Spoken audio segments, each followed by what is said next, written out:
Ladies and gentlemen, please help me welcome to the stage Chief Master Sergeant Freeman.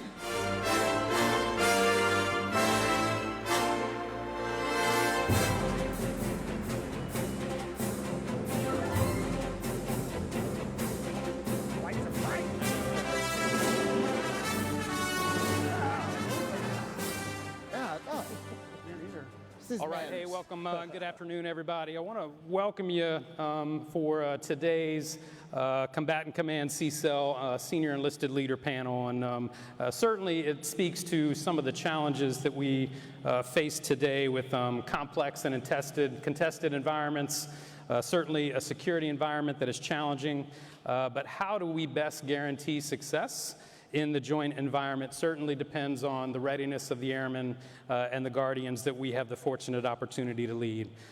Whether it's serving in the tactical edge, whether you work at the headquarters or down in the squadron and in the formation, regardless, each one of us play a critical and vital role in understanding global security and enabling national defense. And so today's panel will focus on Airmen and Guardians and how we can best prepare them to be successful in the joint environment, which is important. Being a valued and trusted teammate and team member for those joint forces that we're able to serve alongside.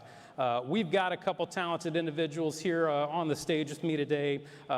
Vast amounts of experience with these three component CSELs here today. And so it's my hope that at the end of this, you will receive some of their leadership insights, some of their experience and how it is that they lead across the joint force in their current location.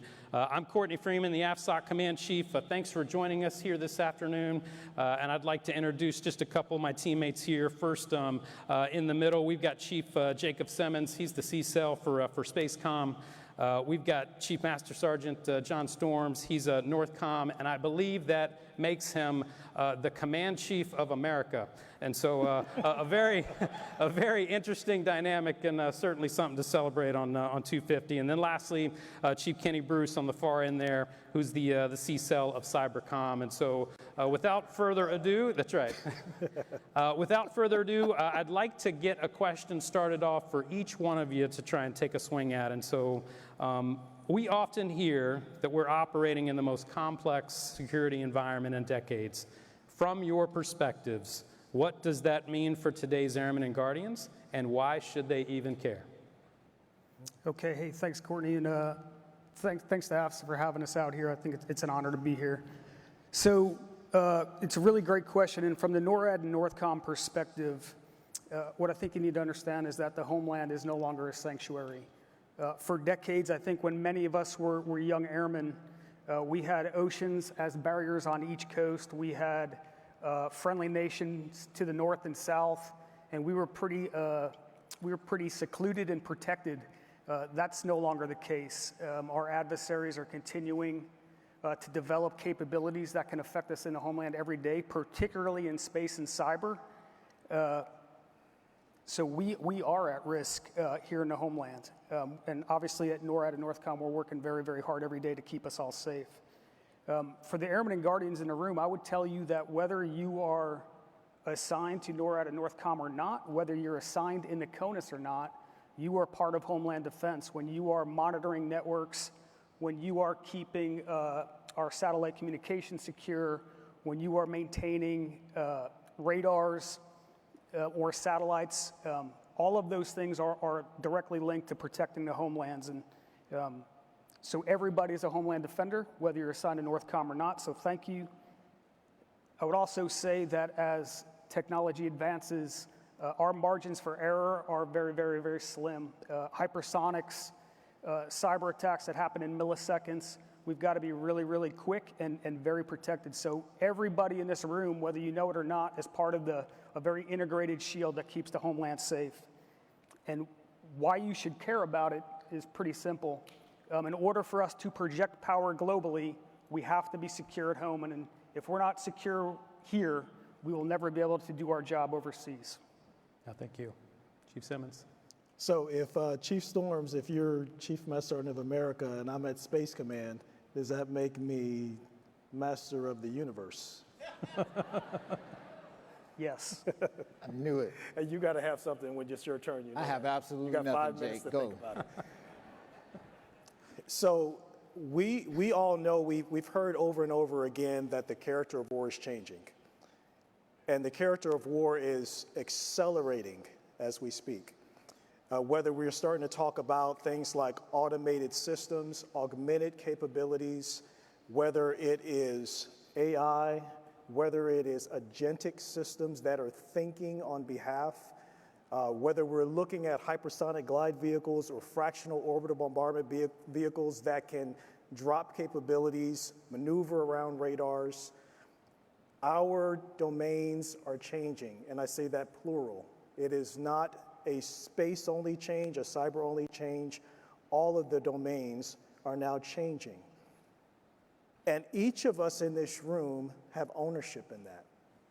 We get to decide how we're going to set the conditions and shape the environment for coming fights. In the space domain, we focus across each of the different services to bring capabilities to Space Command so that we can cover the entire spectrum of conflict, whether it be competition all the way into combat. For our Army capabilities, we bring in soldiers from the Space and Missile Defense Command that also partner with NORTHCOM so that they can focus on our trans-regional missile defense threats. Because you're seeing with Iran, you've seen in Russia to Ukraine, mass raids of missiles that have never been seen before. We've had decades where we would see onesie, twosies of short-range ballistic missiles, medium-range ballistic missiles, and now we're seeing multiple mass raids of hundreds of missiles at a time. That is overwhelmingly saturating many of the missile warning networks to be able to process through that kind of information. And our airmen and our guardians and our soldiers are working the trans-regional aspects of missiles moving from one area of responsibility to another. They're also focusing in on electronic warfare, which you've seen saturate the spectrum, causing walls of disruption that does not always allow some of our capabilities, our weapon systems, the ability to fly and fight through that type of disruption. So the Army is coming to play in space. Our Naval Space Command capabilities are focusing in on what you've probably heard as a C5 ISRT web that China has created across command, control, communications, computers and cyber, intelligence, surveillance, reconnaissance, and targeting to keep every single one of our sailors, soldiers, Marines, and airmen at risk as they move from San Diego to the first island chain across the Pacific. And their job is to help us through cyber-enabled space capabilities and through electronic warfare capabilities to be able to punch episodic holes in that network so that we can then fight at the time and place of our choosing. Our airmen in this room, I think we've got Chief Durfee from 1st Air Force, they are helping us with missions like Artemis II so that we can go to the moon, which is not only a national security imperative, but it is a global stability imperative. They allow us to be able to rescue those astronauts or recover those astronauts when they land. And they command and coordinate all of the different joint forces to be able to bring those astronauts back home safely. Our Marine forces at Marine Forces Command up at Fort Meade, they're focusing on small form factor space capabilities further into the fight. And so when we talk about things like getting after Maduro, we may need space capabilities to provide us with big electromagnetic spectrum capabilities, but it's not always the Space Force. It sometimes is a Marine force that goes in and can set up fast, set up quickly because they're modular, they're mobile, they're maneuverable, and they're very, very effective. And then, of course, we have our Space Force capabilities, which does provide Space Command the lion's share of space operations through position navigation and timing, satellite command and control, missile warning, intelligence, surveillance, reconnaissance, and a suite of other space capabilities. They provide that to us as well. So what we see is how do we bring all of the joint capabilities to bear in a domain that is now contested, that is now required to support all the terrestrial warfighting in a digital age. Well put. I appreciate it. Chief Bruce. In the simplest forms, here's 2 reasons why you should care about the dynamics of the strategic environment of today. The first is the cheap and free proliferation of things that can actually harm you and your family, i.e. I could get to your bank account. I could get to your car, because your cars are just rolling computers. How cool is that? And it's free, and it's online. That's pretty cool. The second piece is, for the first time in the history of humanity, each of you are a target. And all of you are soft targets, because the easiest threat vector to any system is the human.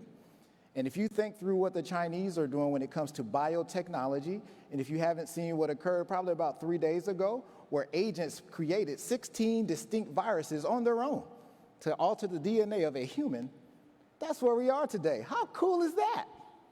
And so you should care, because the threat is real.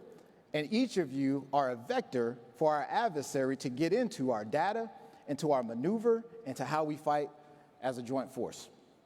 Yeah, I appreciate it. I'll go to Chief Simmons here real quick and ask you, as being the newest COCOM here on the panel, can you articulate what each of the different services bring to the space domain and where you sit?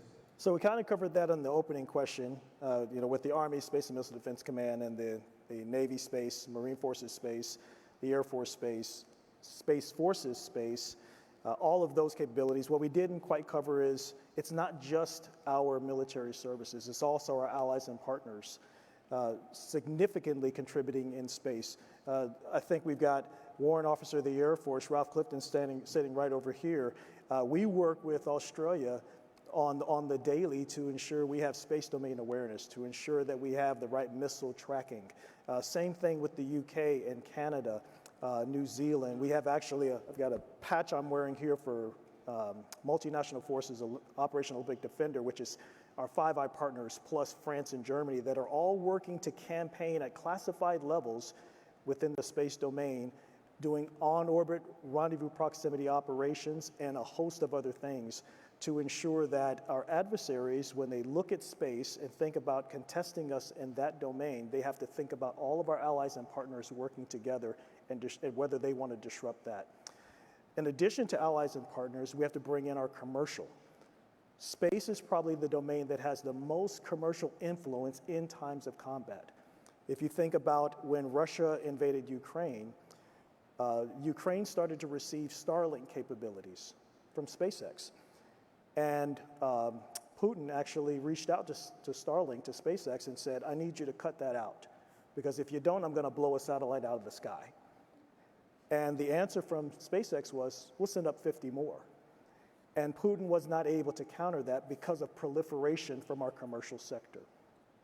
And not only the commercial sector, but now we're pulling together our soft capabilities. Soft and cyber and space working together to create asymmetric advantages way left of launch, way left of a conflict beginning, setting the conditions for unconventional warfare, non-traditional warfare, asymmetric advantages that allow us to maintain space capabilities so that all of our other traditional capabilities can fight in the advantages that we've already established. I think maybe a good forum here for you just to briefly articulate the difference between SPACECOM and Space Force. That's a fair question, because I think that even though both the service and the combatant command are nearly 7 years old, they were established at the same time and established under the same commander in the same domain. And so even though our military services should have a very clean, delineated understanding of the difference between a service and a combatant command, for the Space Command and for Space Force, that is still an area of unclarity in many cases. It's as simple as this. Our services create capacity and capabilities, credible readiness that can then be presented forward to combatant commanders so that they can prosecute capabilities and capacity in wartime situations in their area of responsibility. Just like the Air Force provides and presents capabilities to each of the combatant commands, the Space Force provides and presents capabilities to each of the combatant commands. The preponderance of that capability from the Space Force does come to Space Command, But it's not the only service we receive those capabilities from. As we said in the first question, all the services present capabilities to Space Command to fight 100 kilometers and above. I appreciate the explanation here. That helps me a lot. Over to Chief Storm. So NORTHCOM has the unique responsibility of defending the homeland while working alongside interagency partners and supporting civil authorities. From your perspective, what do Airmen and Guardians need to understand about their role in homeland defense, even if they never directly serve in NORTHCOM? Yeah, thanks, Courtney. First of all, I would say that Homeland Defense is a globalized mission, and it's not localized just within the continental United States. If you look at PACOM's priorities, the first priority in PACOM is Homeland Defense. If you look at CENTCOM's priorities, the #1 priority in CENTCOM is Homeland Defense. Everybody in this room, again, is really helping secure and defend the homeland. So you don't necessarily have to be assigned to NORAD or NORTHCOM to be conducting Homeland Defense. You're doing it every single day, regardless of where you're stationed around the globe. I think the interesting thing, and you touched on it briefly, Courtney, was some of the missions inside the country are domestic missions, right? Supporting civil authorities. In defense support to civil authority operations, we will activate forces under Title 10 authority when requested by the state, through the state governors, and then that's really leveraging the uniquely military capabilities that all the services possess to basically help fellow citizens in their worst possible day, whether that's a natural or man-made disaster, a pandemic, you name the catastrophe. When they need our help, we're able to do that. And you know, there's a whole bunch of legal things that we have to make sure that we're in line with before we can do that. But I think that is really some of the most rewarding work we do, is just helping our fellow citizens when they're having a really terrible day. Yeah, I think the interesting portion of your job is all the interagency partners and civil authorities that you have that fall underneath you and with you. And so how do you build unity of effort across all of those? Well, for us, it's really easy because inside our headquarters, and I think every geographic combatant command and every combatant command period has plenty of interagency partners inside their headquarters, but I think we probably have the most by far. I think we're somewhere around 40 different agencies and departments. They all have LNOs inside our headquarters.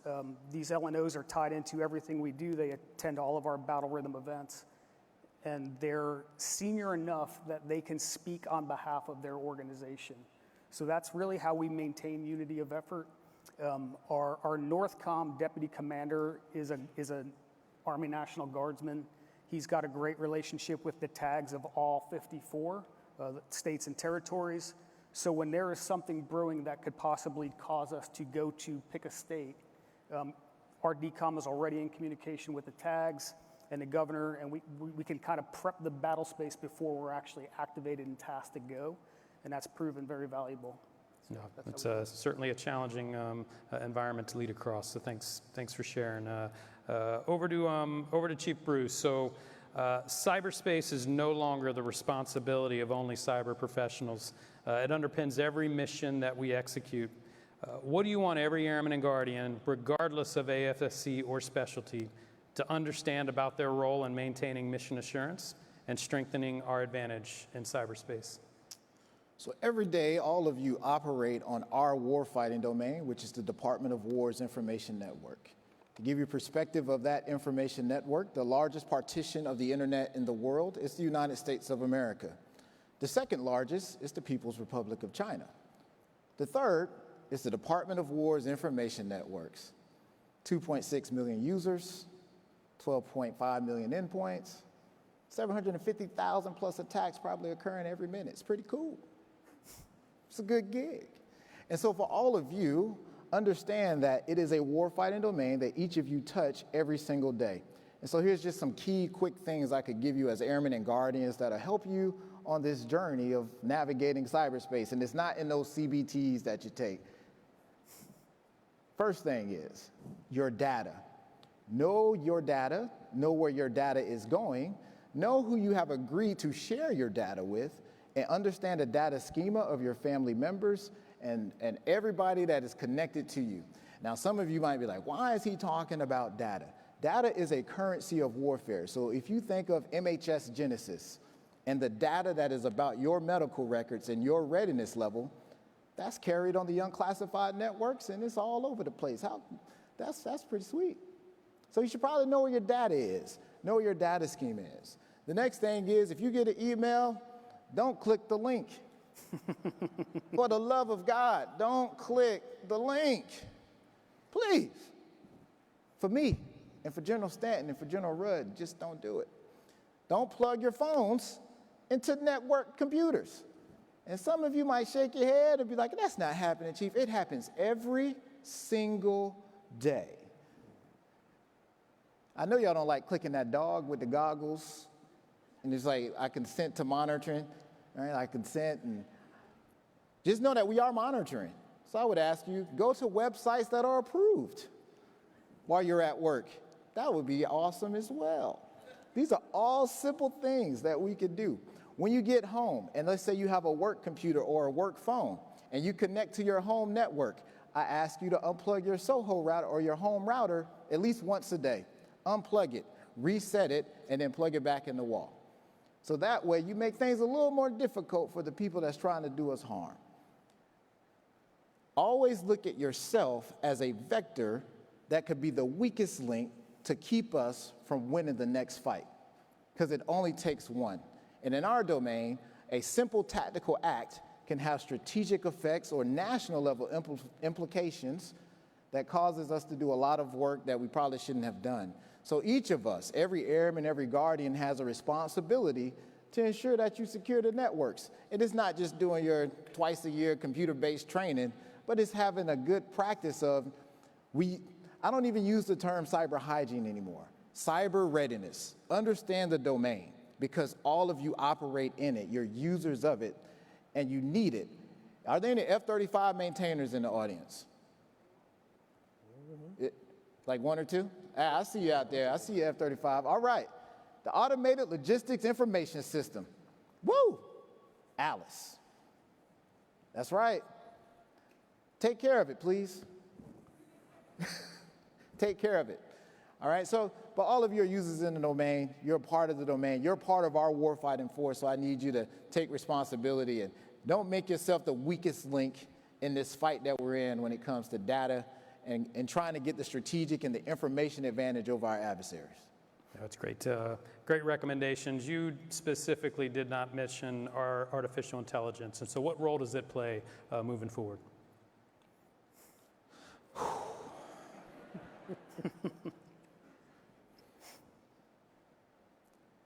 I grew up in the 1980s, Courtney.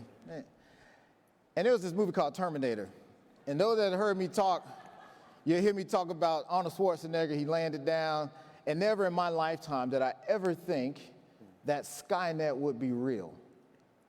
But if you read the news today, the Kimmy model escaped out of its sandbox because it couldn't find the answers it was looking for, and the agents went and found other agents to help it, just like the incident of Hugging Face. These are all things that I'm saying that most of you are probably like, I don't know what he's talking about. The machines are real. They're figuring things out on their own. And as a society, as humanity, we really have to figure this out. As frontier AI models become more and more powerful, and they actually become general intelligence, and they're able to generatively create and think on their own, what happens to humanity? And so this is a big deal. It's an inflection point in our society. In 2007, the iPhone came out, and it's one of the most disruptive technologies that we have seen, and that a computer was put in your pocket. No longer did you have to have a camcorder, a pocket, a Walkman, and a Discman running around, right? You didn't have to have any of that. It all came in one little phone. Now I have agents that are able to think and to process information on their own. And if we don't train them, if you don't understand data and how to train your data, and everyone doesn't even have to use large language models, as we heard the Vice Chief of Staff talk about. But if you're using a small language model, and you haven't trained your data, I tell people, train your models, train your agents like you train your children.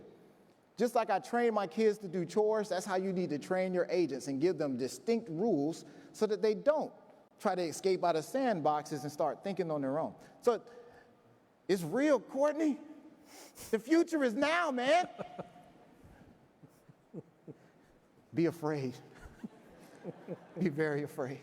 I knew we let him sit too far away from me. Yeah. No, I appreciate the perspective. Well, I want to shift just a little bit to preparing our Airmen and Guardians for operating in the joint environment. So I'll shift back to Chief Simmons for a minute. So beyond technical expertise, what knowledge, skills, and attributes make someone immediately valuable on a joint team? So each of our combatant commands are completely joint, right? Every single geographic combatant command, functional combatant command has talent from each of the services. And each of the services have organically developed certain traits that are very useful in a full joint environment. Things that I would think of are the way that soldiers plan and prepare. We capitalize on the way soldiers do planning across each of the combatant commands because they do it from the cradle. The way that sailors think strategically about a fight. They think from the logistics all the way to the targeting and firing. So the way that sailors think strategically. The way that Coast Guardsmen take ownership of their mission and purpose. The way that airmen dominate in their domain and then debrief it. The way that Space Force Guardians are able to innovate and punch above their weight. All of that comes into a combatant command and gives us advantages that our adversaries have not been able to duplicate. So if you were to ask me, what can you bring, is first and foremost, bring what your service has grown into you. Every one of our combatant commands need that. Bring with you an interest in what the other services have grown into them. We needed that as well. From Space Command, we need people that are space-smart joint warfighters, so they know space. And we need people that are joint-smart space warfighters, people that are joint-smart. It is not just the Space Force that is bringing the space-smart. The Army has established an Army Space Branch. They've had FA-40s doing officer space operations for decades, but now they are investing in the depth of understanding among their enlisted soldiers within one of their MOSs. The Navy has been growing maritime space operators. The Marines as well. And so we're getting space-smart joint warfighters from each of the services. The secret sauce is getting the joint smart that can take that into space. Any inputs from John or Kenny? Be an airman. Understand air power. I.e., if you can't come to my command and you don't understand command and control, ISR, global strike, air superiority, and rapid global mobility better than any other airman in my command, I don't need that. I need you to be an airman and understand that that's what we do. We defend and we deliver air power, and then we need to make sure that cyber is synchronized with the fires that execute that. And so as an airman, I need you to be the best airman on the planet. I get it. You probably have identified with the smallest tab or the patch on your shoulder for most of your career, or your AFSC identifier. But when you come to the joint world, when other services see you, they're going to expect that you are an airman that understands how we do air power business. And so that's what I would ask when you come to the joint world. So, Courtney, I would add, although I agree with KB that you must be an expert at your service, but I think it's super critical to understand the capabilities and the culture of your other service teammates within the headquarters. Number one, understanding their culture and buying into their culture builds trust amongst the team. And then understanding the capabilities all will lead the boss to make a better decision because the combatant commander does not care what service provides the capability. They're looking for the best athlete available. And when you understand those capabilities, you can make better recommendations. When there's trust amongst the teammates, it leads to faster decision making. And as we've been talking about for the last 30 minutes or so, the strategic environment is so fast, and if you can't act at the time of relevance, the speed of relevance, you've lost. So all of that leads to faster decision making. That's good. I'll ask Jake and Kenny to kind of talk a little bit about how important it is to understand the capabilities and culture of your teammates of other services. Jake hit it. One of the easiest ways to understand how your fellow service members think and how they operate is first listen to their service songs, know their service songs, know their service cultures. I'm not going to sing it. I bet they thought I was, but I'm not. But if you listen to, if you listen to the service songs, it'll tell you a lot about the culture of each of the services and what they bring. So if you think of the Army, their job, they are the nation's maneuver force, and they're built to fight and win our nation's wars via the ground componency, right? The Navy, all they talk about is the fleet. So when you meet a sailor, everything you know about a sailor, you know they could probably put out a fire and they can do plumbing, because it's about the protection and the ensuring that the carrier strike group can do what it does, and they distributed maritime ops. If you understand those concepts, awesome. The Marines, the Marine is the rifleman, the Marine is the weapon system, and they fight in MEFs, SPMag, TAFs, right? So, but just understanding those simple things. If you listen to their song, they tell you every single place they fought. If you listen to the Army song, they actually plan before they get to their song. You listen to the Navy song, they actually talk about, we not even ashore, we anchors away, we out here, hell to the phone. And then when you get a Guardian, they're above all. In a geographic combatant command, you like how I threw that in there, Jake? I did. Geographic, give me a dap. It's an astrographic. Astrographic, all right. But understand that they have the perspective, the celestial perspective of how we do joint warfighting. So. I'll tag on to that last part. You know, we say astrographic in Space Command. It's not meant to be humorous. It's meant to be an educational perspective. The domain of space begins 100 kilometers above the surface. And geographic refers to looking at locations on a map. And astrographic looks at looking things from the stars. And so that is the perspective of United States Space Command. The Space Force thought so much of the joint force cultures that it brought in members intentionally, deliberately from each service to stand up a new service. We could have just stayed with being birthed by the Air Force. And that was a phenomenal start. That was the foundation of the Space Force. But it really came into its own when we brought in soldiers and sailors and Marines. That brought their cultures and their histories, their lessons learned and best practices into a Space Force that could now start to organically grow its own identity.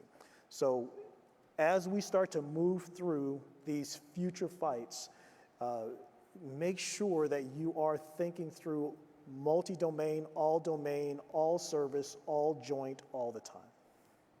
Yeah, great perspective. I'll ask each of you to answer this one, but I'll start with Chief Bruce on the far end. Looking back at your first joint assignment, what do you wish someone had told you before you arrived? Don't call the CSM Sergeant Major. Call him Command Sergeant Major. That was a very miserable day. It's a very hard day. That goes back to understanding service culture. I also called a Master Chief a chief because I came out of the Air Force and I was like, oh, this is the top three, chief. I'm a Master Chief. And I was, oh, my bad. So simply understanding that would have made my first joint assignment much better. Yeah, John, what do you wish someone would have told you before you arrived at your first joint assignment? So I think similar to KB, if they would have told me to understand the other service cultures before I arrived, I probably could have done some homework before I went there and didn't learn the hard lessons like KB did. Because I learned a couple. How about you, Jake?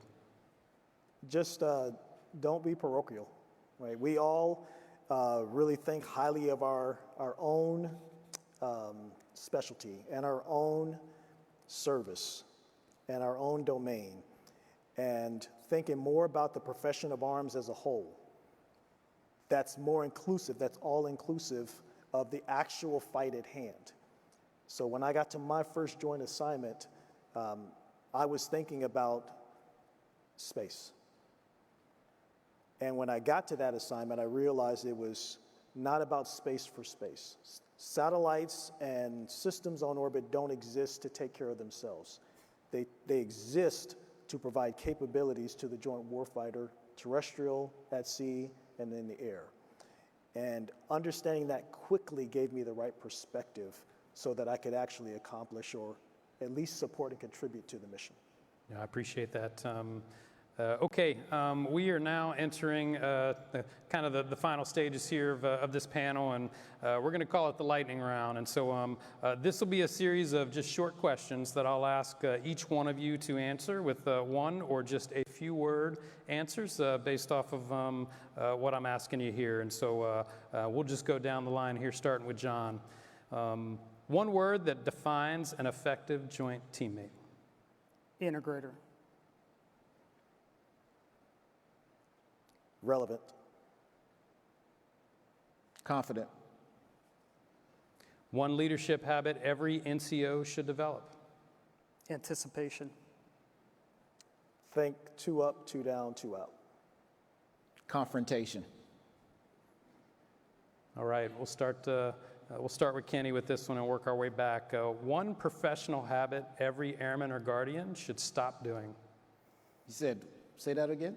One professional habit that every airman or guardian should stop doing. Touching your email more than 2 times a day.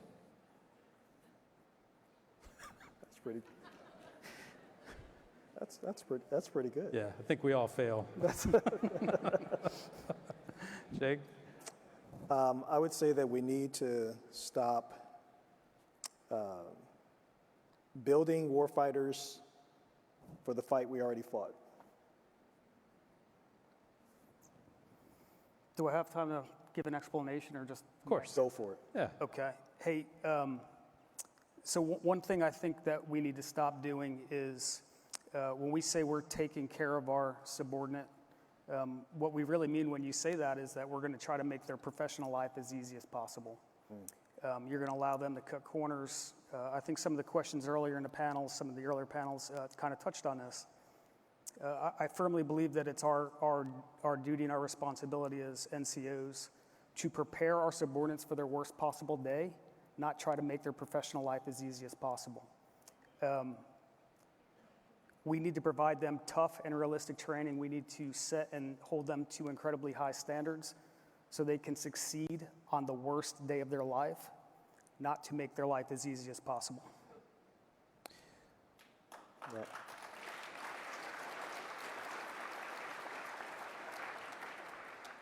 All right, Jake, we'll start with you. One skill that will become more important over the next decade.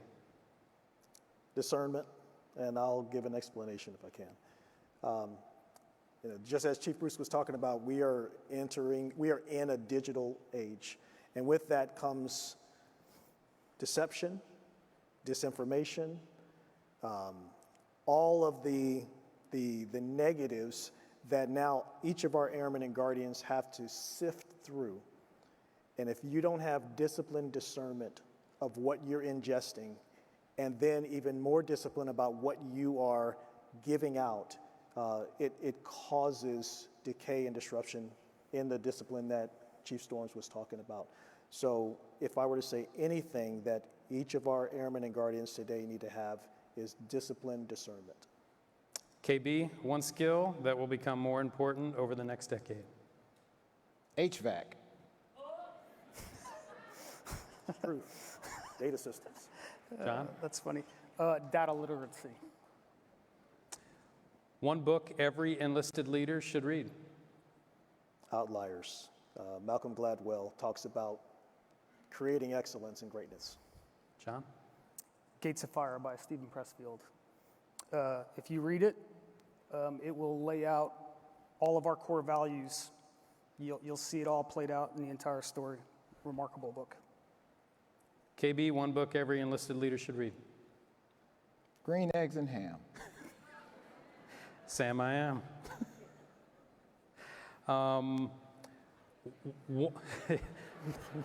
There's some folks in the audience that have never read that. One experience every airman or guardian should seek before becoming a senior leader. I'll say a GYM assignment, joint, interagency, or multinational. It's no secret we fight as a joint team, and that's, all the services organize, train, equip, and present forces to a combatant commander to fight as part of a joint team. Those assignments will give you the experience and the reps and sets to be an effective SEL when the time comes.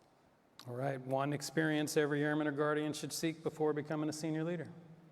Career broadening. Pentagon. Oof. Finish this sentence. The joint force succeeds when? When we stop worrying about our individual service silos and focus on being an integrated team. The joint force succeeds when? When we build warfighters for the fight of tomorrow. When we don't care who gets the credit. Good input. All right, I think it's time to close out with just a little bit of time left here, and so I'll ask each one of you to just kind of wrap it up and get some closing comments. KB, you first. Thank you. Thank you for the opportunity to spend time with you all. For probably the three of us on this stage as Airmen and Guardians, we don't get to spend a lot of time with Airmen and Guardians. We're usually spending time with our joint teammates. And so it is always refreshing to spend time with you all and to see the greatness of our United States Air Force. When I joined, I did not expect to be here sitting on this stage. I can tell you that much right now. If you can't tell, I'm a little different. But it's been an awesome ride, and to be able to lead our nation's cyber warriors and also our nation's signals intelligence apparatus and the work that the National Security Agency does is very humbling, and it's humbling to be in the room with all of you. And I am excited to see the future of the United States Air Force, because I know that you all are taking it to another level that we probably never could. So thank you for the opportunity. Jake? So in 21 days, I'm going to have my end of duty day ceremony, retirement ceremony. And a lot of folks said, hey, you got to throttle back a little bit. You only got a couple of days to get prepared and do your transitions. And why are you going out to AFSOC? And I said, I want to take one more look at our airmen and our guardians and just see the future and see what we've been able to be a part of and help to shape and create and get that last sense of satisfaction that this was really worth it. I will tell you that many of you in this audience will serve at a time as chiefs and as senior leaders, senior officers, when the world order will be under debate. PRC has made no bones about the year 2049, which is 23 years from now, that they want to be the center influence of the entire world. And many of you in this room will be serving during that time, some of you sitting on this stage. And it'll be your responsibility between now and then to determine whether or not the conditions are right for them to do so. Closer to us, 4 months and 3 weeks away, is the year 2027.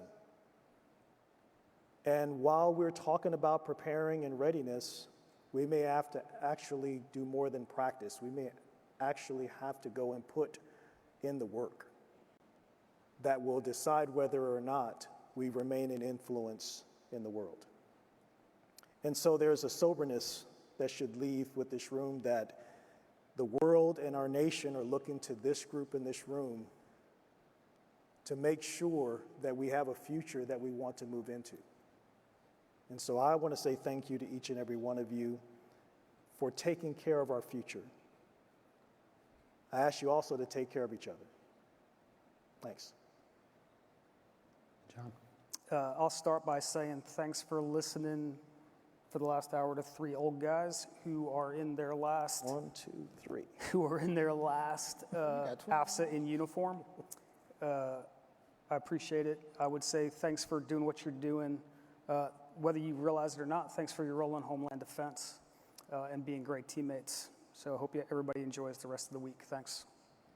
No, on behalf of AFSA, on behalf of all the Airmen and Guardians here in the room and who are virtual, thanks for your service. Greatly appreciate the thoughts and everything that you were able to share today with the rest of the team. Let's give our panelists a round of applause.